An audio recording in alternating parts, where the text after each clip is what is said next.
Good afternoon, good morning, everyone. Bonjour à tous. Today, I'm very pleased to share with you my annual report on the state of public health in Canada. It was tabled this morning in Parliament by Minister Hajdu and is called From Risk to Resilience, an Equity Approach to COVID-19. I deliver an annual report on the state of public health in Canada every fall as a requirement of my role.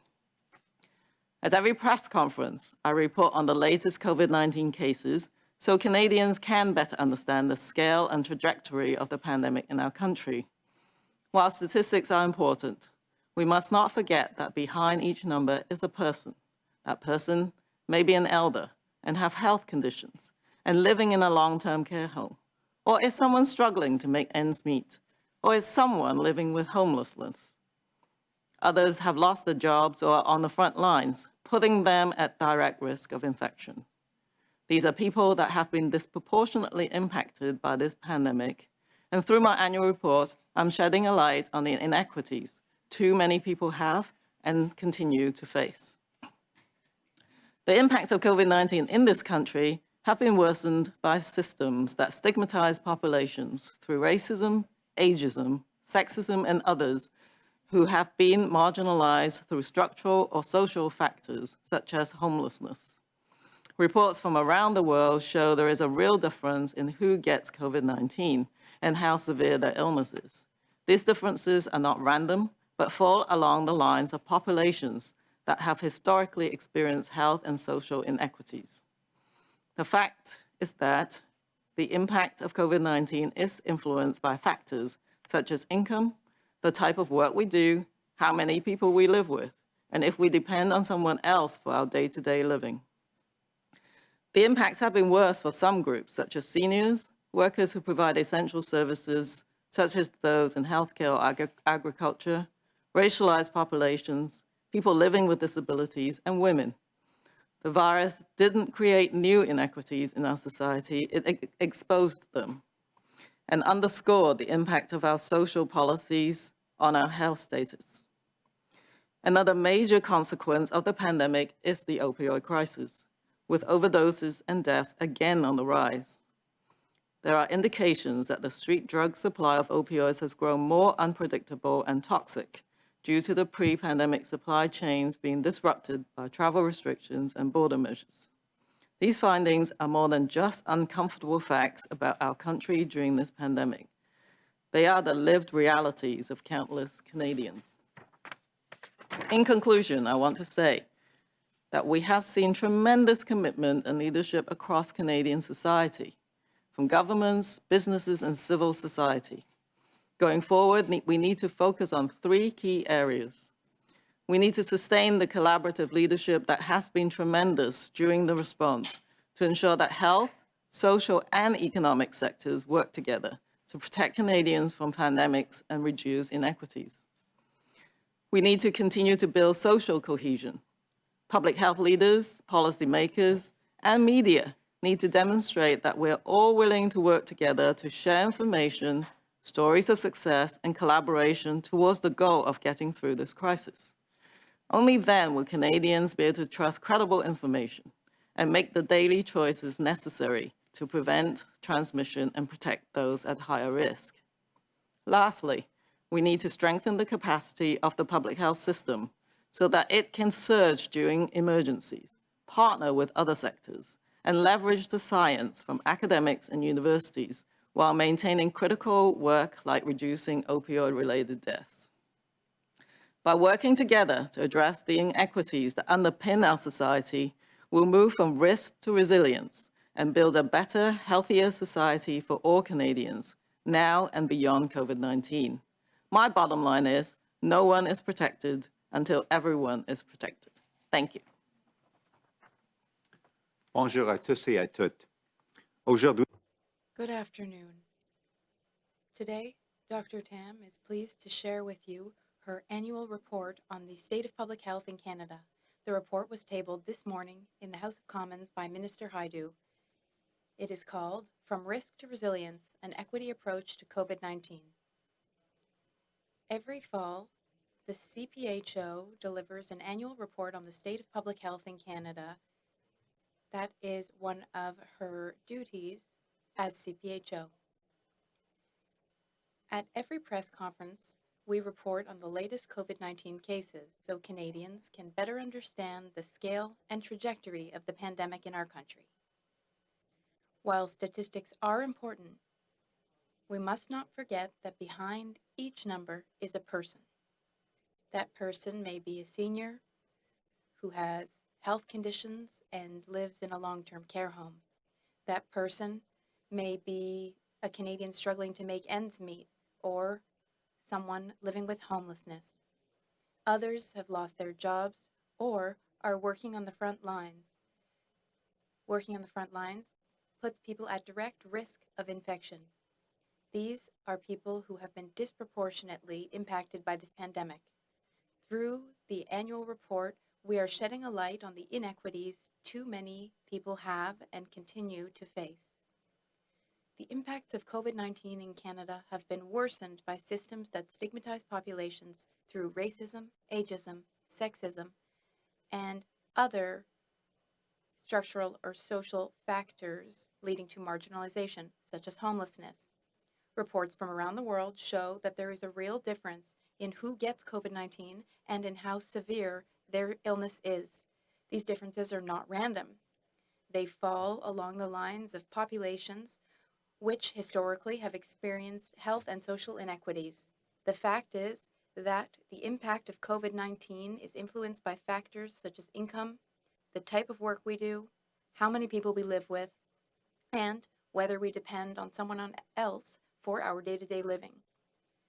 The impacts of COVID-19 have been worse for some groups, such as seniors, workers who provide essential services, such as those who work in healthcare or agriculture. Impacts have also been worse for other groups, such as racialized populations, people living with disabilities, and women. The virus did not create new inequities in our society. It exposed them. The virus underscored the impact of our social policies on our health status. Another major consequence of the pandemic is the opioid crisis. Overdoses and deaths are once again on the rise. There are indications that the street drug supply of opioids has grown more unpredictable and toxic due to the pre-pandemic supply chains being disrupted by travel restrictions and border measures. These findings are more than just uncomfortable facts about our country during this pandemic. These findings are the lived reality of countless Canadians. In conclusion, I want to say that we have seen tremendous commitment and leadership across Canadian society. Commitment and leadership from governments, businesses, and civil society. Going forward, we need to focus on 3 key areas. First, we need to sustain the collaborative leadership that has been so tremendous during the response. This will ensure that health, social, and economic sectors work together to protect Canadians from pandemics and to reduce inequities. We need to, secondly, continue to build social cohesion. Public health leaders, policymakers, and media need to demonstrate that we are all willing to work together to share information, factual information, to share success stories, and to collaborate towards the goal of getting through this crisis. Only then will Canadians be able to trust information and make the daily choices necessary to prevent transmission and protect those at higher risk. Lastly, we need to strengthen the capacity of the public health system so that it can surge during emergencies, so that it can partner with other sectors and leverage the science from academics and universities while maintaining critical work like reducing opioid overdose deaths. By working together to address the inequities that underpin our society, we will move from risk to resilience and build a better, healthier society for all Canadians now and beyond COVID-19. My bottom line is no one is protected until everyone is protected. Thank you. Take your questions, starting in the room. Vous pouvez poser vos questions dans l'une des deux langues officielles. You may ask questions in English or in French. One follow-up. For those asking questions in the room, please make your way to the freestanding mics. We'll start with CTV. Dr. Tam, Kevin Gallagher, CTV National News. In your annual report, it made clear that 80% of the fatalities from COVID-19 were residents in long-term care facilities. As we are in the second wave now, have there been significant changes to avoid this type of deadly outcome, or is Canada doomed to repeat the mistakes of the spring? Well, we've learned a lot more about this virus and the populations at risk. So, everything has to be done to prevent the repeat of what we're seeing in the first wave. So I do know that a number of specific things have been provided to support long-term care facilities. Some of them at the federal level in terms of support, well, we provide guidance, but there's a number of inquiries and commissions that have come up with recommendations as well. I think what we have seen is that there's been a number of best practices. For example, just infection prevention control practices within long-term care facilities, and they have to be followed really diligently. And so that's really, really important. The screening every day of anyone who enters facilities, rapidly testing people who are ill, and doing widespread testing if there's an outbreak, the isolation, supporting people in that isolation and quarantine is really important in those settings. At the same time, I think some of the best practices, I have seen this being implemented in certain provinces very well, is to ensure support for the workers. So I just talked about workers, many of them are personal support workers, who are, many of them to the racialized communities, not being paid well, do not have sick leave benefits, is some of the federal supports is to help with that so that people can stay home with their sick.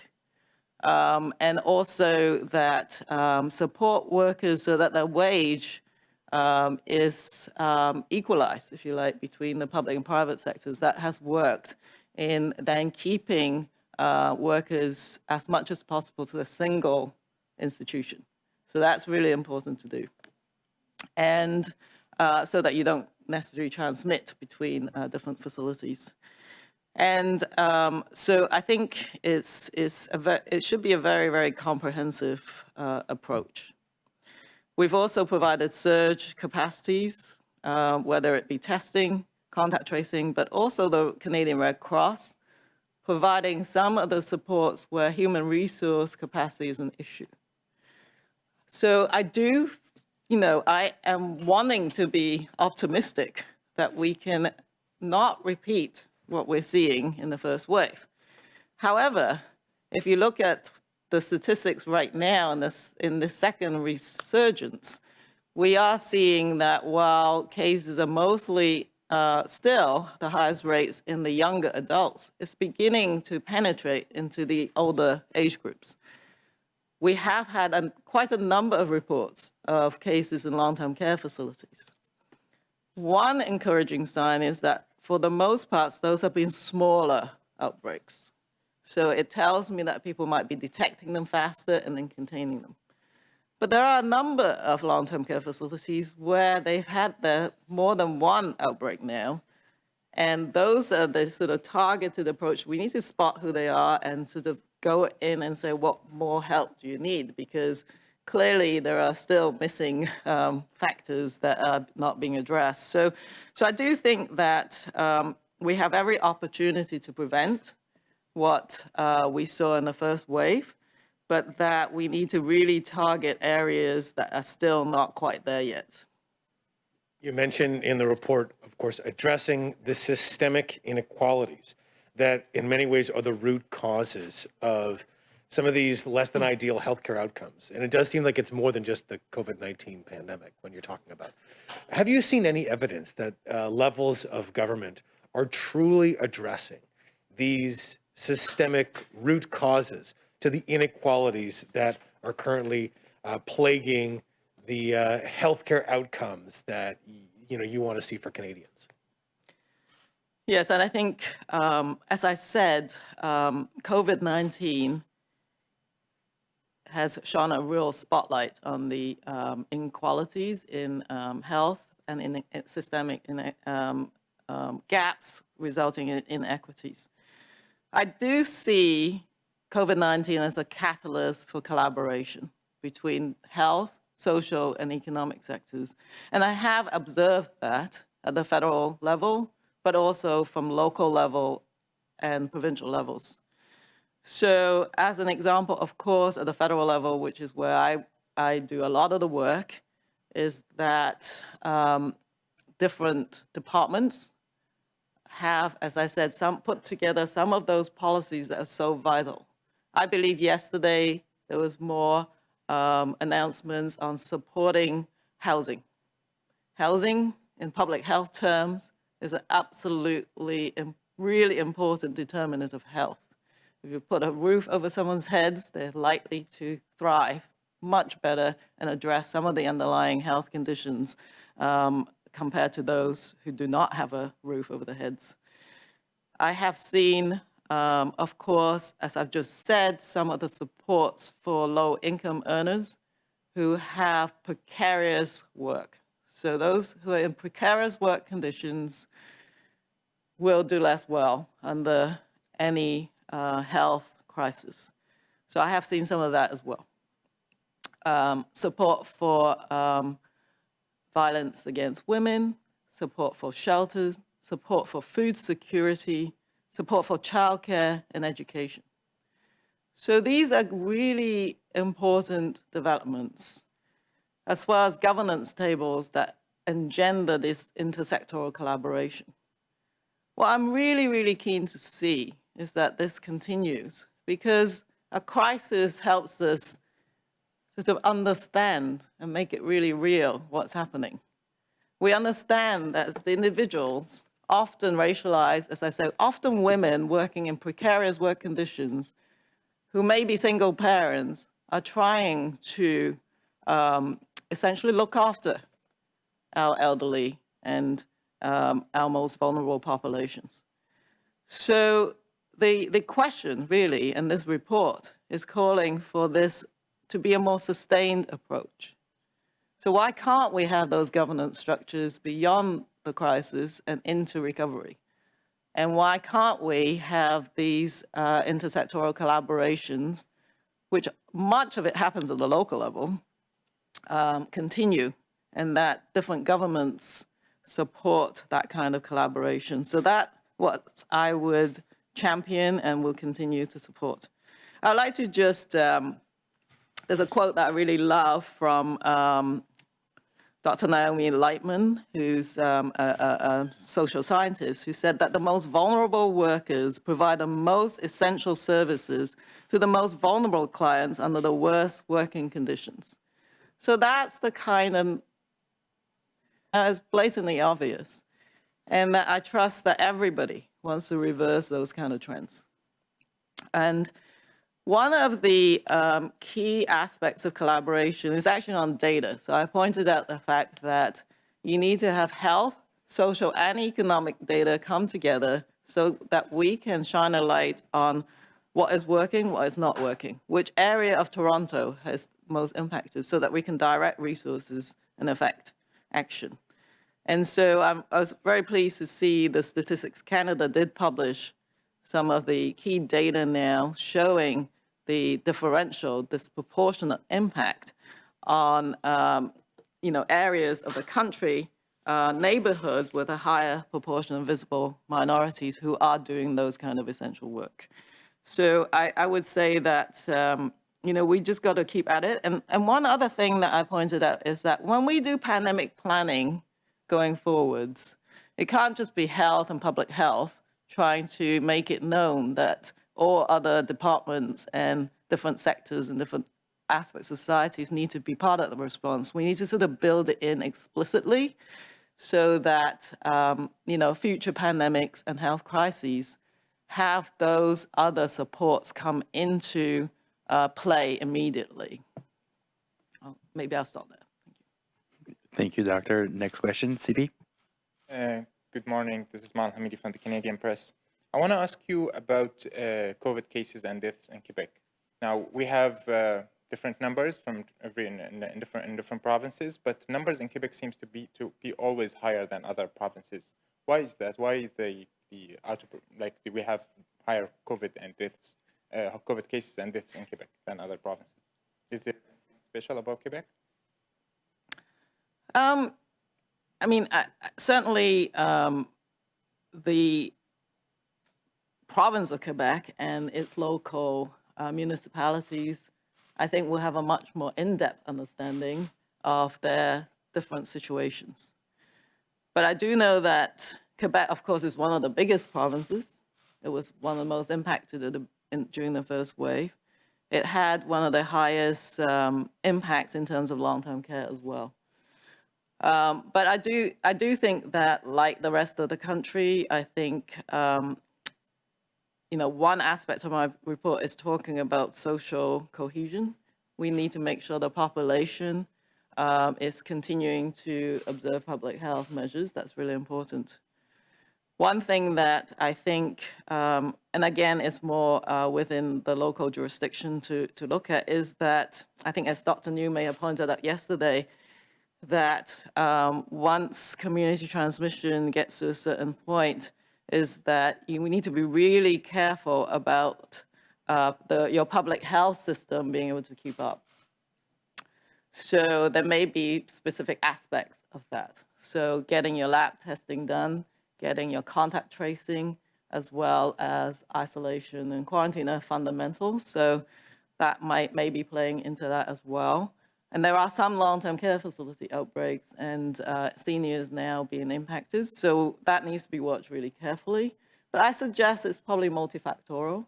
The Statistics Canada report that just came out is probably just verifying facts that Quebec already knows, is that the rates are higher in the neighborhoods with the highest proportion of visible minorities.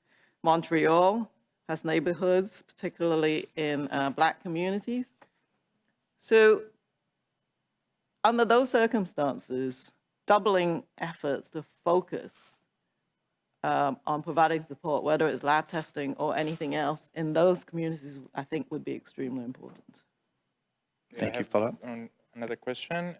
Now, yesterday, Canada has reached the milestone of 10,000 deaths. Now, I want to ask you how Canada is counting deaths, because as you know, there are a lot of misinformation online about claiming that there is overcounting of COVID deaths. So can you just explain to Canadians how Canada is counting COVID deaths? Yes. So at the moment, the deaths that are reported, again, they are individuals. We mustn't forget that behind every statistic is a person, and those persons are very much likely to be seniors. Who many of them may be coming from long-term care, but other areas as well. So these are overall lab-confirmed lab diagnosis, basically. They may have underlying medical conditions. So sometimes it's difficult to say what triggered the final death of that particular individual, but they're individuals with a lab diagnosis. So that's what's been counted. The Statistics Canada, again, put out a report today on what we call excess mortality. So they look at, what is the general trend over a number of years, and then what's above that trend this year. And I think it shows that the majority of the excess mortality can be accounted for by COVID-19. But there could be other excess mortality sometimes as a result of some of the measures that we've put in, and the opioid crisis I've highlighted as well. I think we need to look at the severe impacts in a more holistic way, not just COVID-19, but other deaths as well. But that's basically what's being reported. Thank you, Doctor. We will now turn over to the phone. Operator? Thank you. Merci. Please press star 1 at this time. If you have a question, s'il vous plaît, appuyez sur étoile 1 maintenant pour poser une question. And our first question is from Tonda McCharles from Toronto Star. Please go ahead.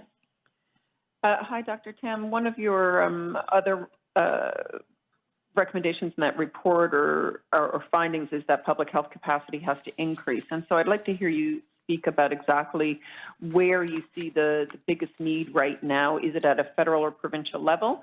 What exactly would you like to see? You mentioned data collection, but what other specifics can you point to, and at what level do those need to be reinforced? Yeah, I would say probably at every level. And there are different public health functions that happens at different levels. I think what this pandemic, again, has shone a spotlight on is the importance of public health and its role in prevention, in health promotion, in making our communities more resilient, as well as, of course, there's capacity that's needed in the healthcare system. But the public health system as a whole represents a very small part of the total health capacity. And so as a result, everyone is working extremely hard, but you can see some of the limits and that we had to pull in surge capacity from different areas, including the Canadian Red Cross, including students, including retired people, to shore up that capacity. So one part moving forward, particularly in pandemic planning, is to, one, have the necessary systems strengthened, and they may be data systems, IT systems, but also be able to scale it up. So having a flexible platform upon which you can scale up your measures. So I would suggest there's several aspects of public health strengthening. One is the capacity to work across key systems, so that we have the data and the IT platforms that can link health, social, and economic data. We need to have investments in population and public health research, applied public health research, link across to social science, behavioral science, in order to have that kind of rapid data generation that's needed, and which is anchored in health equity. Third area, I would say, is evidence-based science communication as a core function. And that is really critical, and journalists play a role in that, to the capacity to dispel misinformation, to point to credible information in order to build trust and that social and societal cohesion that I spoke about as well. I think great leadership and the public health leaders in our decision makers, so that they're integrating health equity into overall planning and policy. And Dr. New and I was just reflecting on the fact that one of the key tenets of public health, and where our key aim is to have healthy public policy, not public health policies, so that you're integrating healthy policies into all the other policies, if you like. So we need to be able to do that. But we need, I think, ahead of any pandemic emergency, to exercise plans. So the plan should be multi-sectorial. We should be able to rehearse these plans on a very regular basis at different levels, so that we don't forget the lessons that we've just learned through COVID-19. One thing that is difficult, I think, for public health is to advocate for sustained investments and avoid the sort of boom and bust, the sort of panic and everybody recognize we need to invest, followed by more complacency when we've done our job. Public health is invisible when there are no cases, when we've done our job. So it's very difficult to advocate for public health capacity when you've prevented things from happening. But that's what we must do. And so, we need capacity to do the intersectoral connects, to hire people that are from diverse disciplines and backgrounds to make these integrated approaches. One of the questions I have around, and maybe this is answered in the StatsCan report you referenced earlier, but I am curious. You mentioned the investment in housing for the homeless yesterday. How many people in this pandemic, how many homeless people have died of COVID, whether or not they were literally on the street, and they may have been in a temporary shelter at the time? How many homeless people have died of COVID, or directly their whatever excess mortality reason you might say was the reason for their death, but it flows from COVID or the pandemic. Have you got any idea of the number or a percentage or the rate at which that population's been hit? Well, I think there's multiple layers to have a look at how the pandemic has differentially affected those who are experiencing homelessness. We do have a number of reporting of outbreaks, for instance, in congregate living settings that includes homeless shelters. So we keep track of those. I don't have the exact numbers in front of me, but we'll get back to you on that. And then the number of people associated with those outbreaks. But we also look at direct and indirect impacts, and that includes the other kind of health impacts, whether it's the opioid crisis or other aspects that is impacting people experiencing homelessness, food insecurity. So these are intersectional impacts. But the StatsCan data does point towards neighborhoods. We have another saying in public health that your postal code really matters. It's as important as your genetic code, where you live, and so, or where you don't have a home. So that's a really critical aspect of the determinants of health.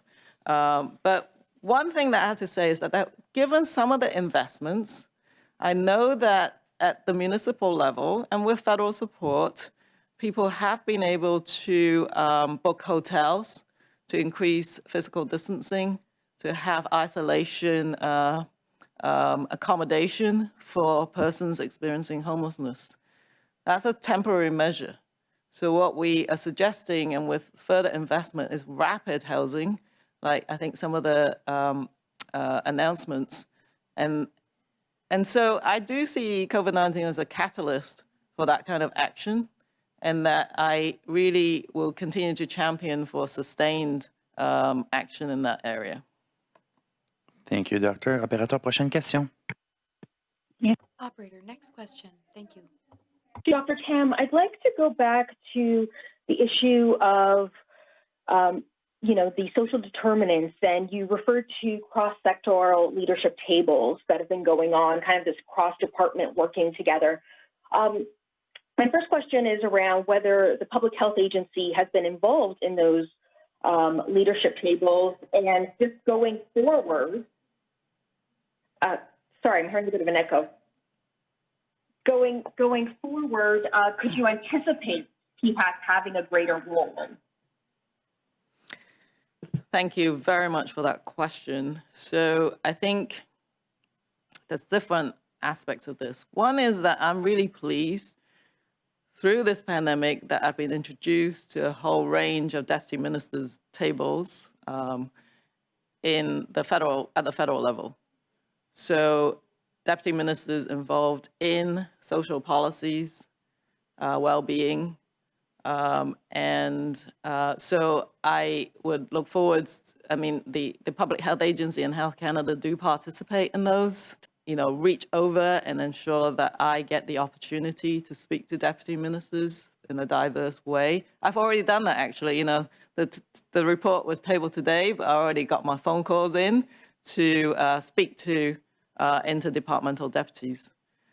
I think I'm also in a privileged position to be able to speak to the health ministers across provinces and territories and our minister to advocate for interdepartmental, interdisciplinary approaches. And I'm able to reach across to other chief medical officers of health who are doing the same. And many of them have reflected to me that they also have the experience that they've got these intersectoral tables right now, and they want to be able to solidify that going forwards. I've also reached over to interdepartmental tables that are looking at strengthening data collaborations. So as you might imagine, that includes Statistics Canada, the Canadian Institute for Health Information across the health portfolio, Canadian Institute for Health Research. I've already started that too. And the Pan-Canadian Health Data Strategy has begun with some short-term priorities that includes collecting information in an inclusive way, in a culturally safe way on race, ethnicity, indigeneity. So I will also advocate for interdisciplinary collaborations of research funding organizations, and I'm doing that also to make sure that scientific disciplines can work together to inform policy. So there are many things, and yes, the Public Health Agency is at some of those tables, but we need to be like really make ourselves visible. Thank you. Tessie, good follow-up? Okay, thank you. I'll look at the issue of data. Data is obviously a pre-COVID problem. And I'm just curious, you know, I understand we're in the second wave. We have to go through recovery, et cetera, et cetera.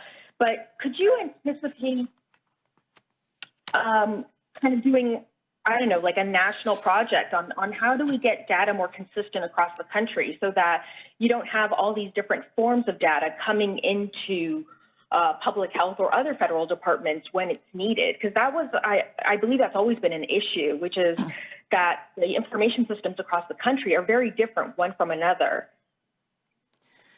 Yeah, I think you've hit on a sort of really important aspects of strengthening public health going forwards.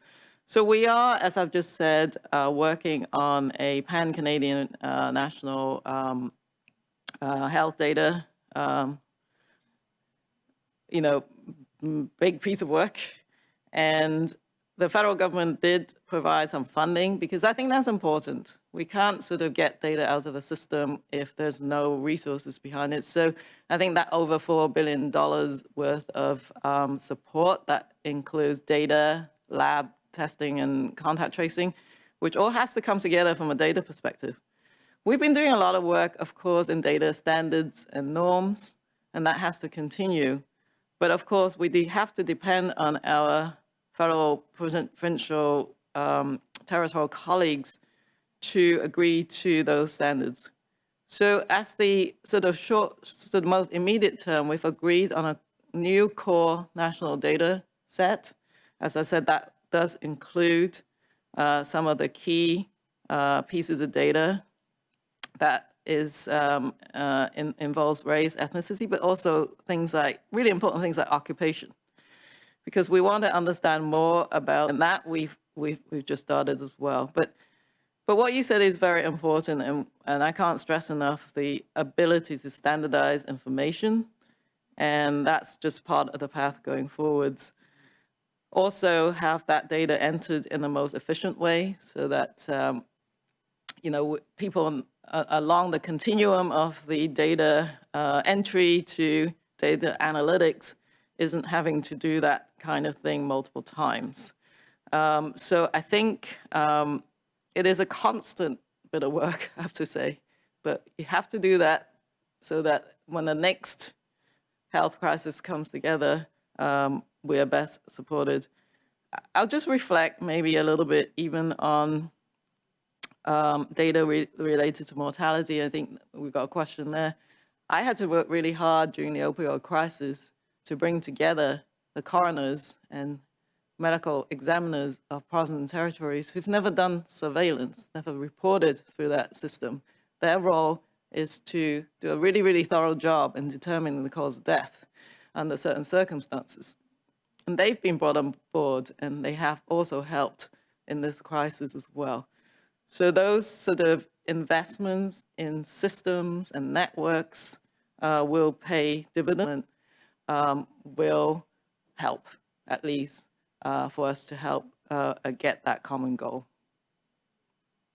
Thank you, Operator. Next question. Thank you. Once again, please press star 1 at this time if you have a question.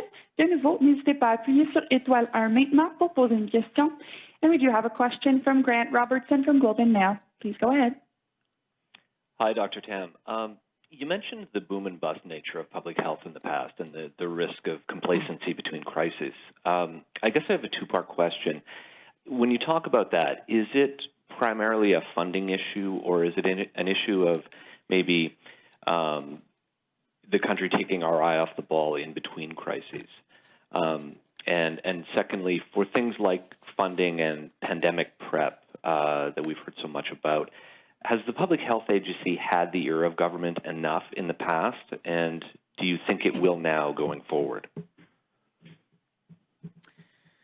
Yes, in relation to the first question, I do think obviously people pay much more attention during a crisis because it makes very visible the role of public health.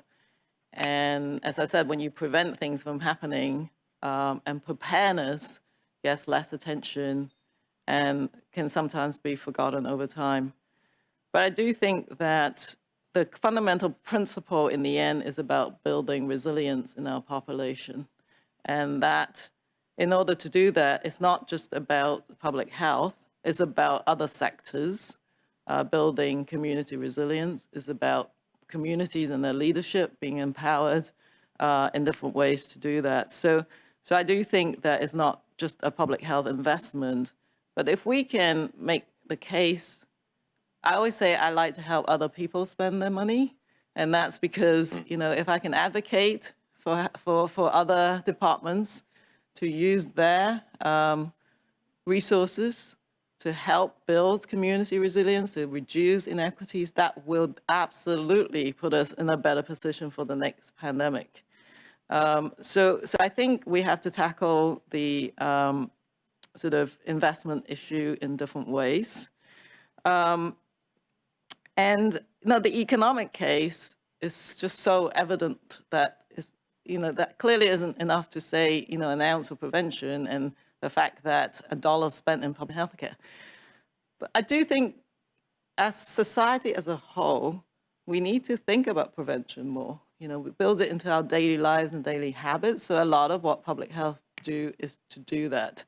And maybe it is to have a more innovative approach in all sorts of ways, leveraging behavioral insights and social science to get pandemics. In terms of pandemic preparedness, we do have to think bigger.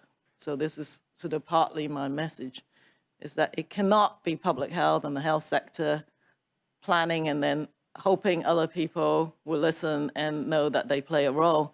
It has to be systematically built into the plans, the linkages, the standard operation procedures, the checklists, so that, as things escalate, everyone will know what the role is, and that, we move into gear really, really fast. I do have to say that I was quite heartened, as the news was announced about the restriction of international borders, that at the same time there was an announcement to support people in being able to observe public health measures. That needs to be really obvious. That's what you need to support public health measures. So I think that there are many others that I have to engage to say, well, how do we make the most effective case for public health going forwards, and using the lessons learned from this pandemic. Thank you, Grant. Follow-up? One quick follow-up. Thank you for that answer. You mentioned empowering functions of government. We've heard a lot through this pandemic about perhaps more obscure sections of the Public Health Agency that, I think most Canadians and most parts of governments wouldn't have been thinking about a few years ago. The emergency stockpile, for example, or GFIN. How do you think those can be empowered so that they run smoothly, in between crises? Yes. So again, I do think COVID-19 has, catalyzed those discussions, if you like. So GFIN is something that we should be proud of. We need to think about what the next iteration of GFIN looks like. Internationally, we'll be sort of linking it with other health intelligence systems. There is a relook at the GFIN itself to see how we can strengthen that. But it does sort of give a very real-life example, in fact, of Canadian technology, algorithms, expertise in this area that nobody's ever heard about. But if you asked international partners, the World Health Organization, they'll say, look, that was the forerunner of health intelligence, and that we need to now think of what it would be like. How much investment do we need to look at the next iteration? So absolutely, we do see it as a opportunity. There will be a fundamental look at the the national emergency. Had to accelerate and stand up really, really fast, and during this pandemic. We've seen also linkages to other government departments, PSPC and others, who put in contracts, who can sort of help our industries retool. So looking forward, we got to reflect back on the lessons learned and go, well, how much do you need in between pandemics, and then what way do we scale up? That flexible, scalable platform, I think, operationally is what we need. And so, I